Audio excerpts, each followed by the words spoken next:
L'avantage d'habiter un pays où la radio FM ne passe pratiquement pas, où vous n'êtes pas éligible, comme on dit, aux 48 chaînes du câble, à la 4G, etc., c'est que les gens ont des idées bien à eux, des façons de voir les choses qu'ils n'ont entendues nulle part.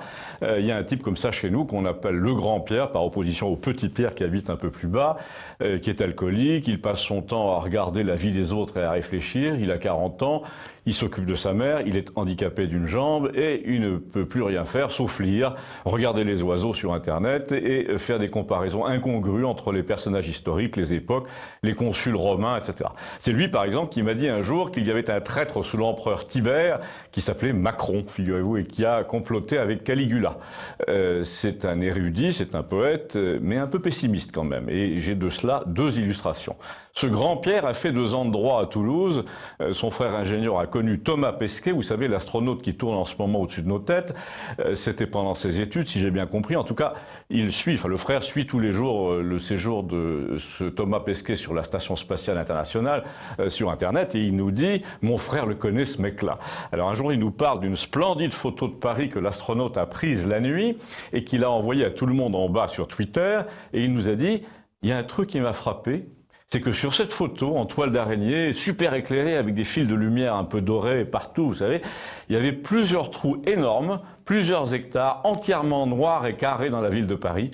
C'était super mystérieux, oui, il parle comme ça. Et tu sais ce que c'était, me dit-il? Non, les cimetières. C'est marrant, non? Voilà un exemple de l'esprit de ce monsieur. C'est comme ça que résonne ce genre de type, ces poètes locaux, ces caractères purement contemplatifs.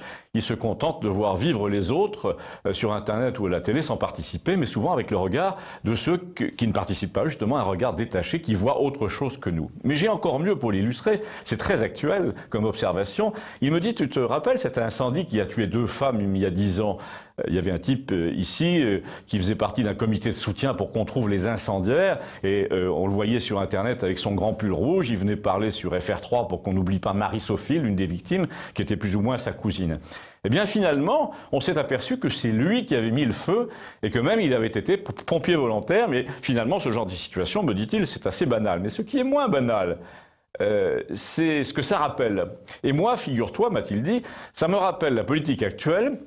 Alors je lui dis, ah bon, mais pourquoi? Eh bien, il me dit, Macron, c'est pareil. Ah bon?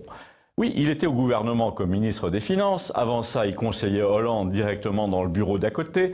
C'était le genre de mec qui pondait des communiqués qui disaient aux gens qu'ils allaient en baver. Alors à présent que la foule des ça ira monte à l'assaut du palais présidentiel et demande des têtes, eh bien tu vois le gamin parmi les insurgés qui réclament des réformes et qui disent au roi que c'est inadmissible. Alors que ce salopard habitait carrément à Versailles. Tu te rends compte le culot? Il est passé par la porte de derrière pour se mêler à la foule et maintenant il est déguisé en sans-culotte et il gueule contre le roi.